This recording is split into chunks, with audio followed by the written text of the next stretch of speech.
មើលឃើញផ្លូវថ្មីលើដីធ្លាប់ឆ្លងកាត់អូចាធ្លាប់តែស្ងប់ស្ងាត់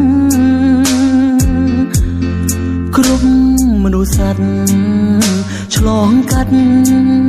លំបាំងពេលនេះអូចា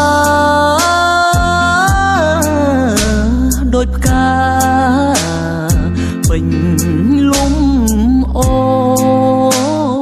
នក្រអូមសង្ស័យកូនឡញាតប្អូនបងវិលមកជួបជុំ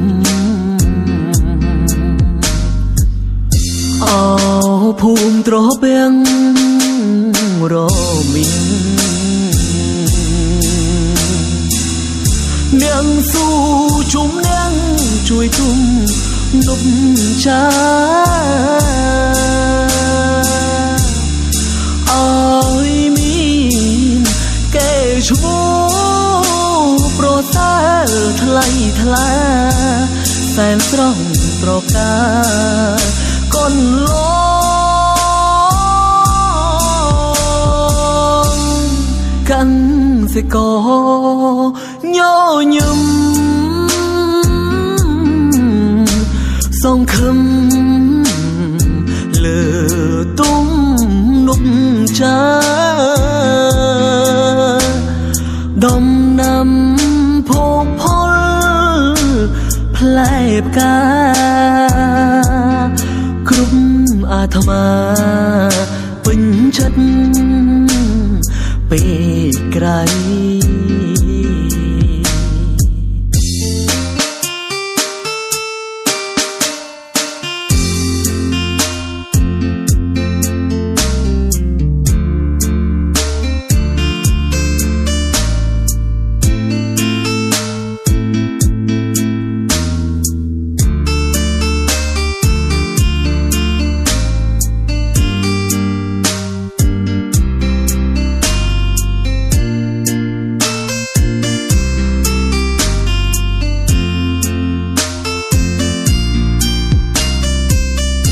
អោ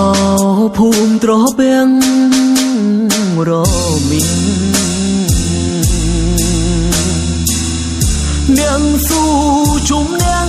ជួយទុំនប់ចា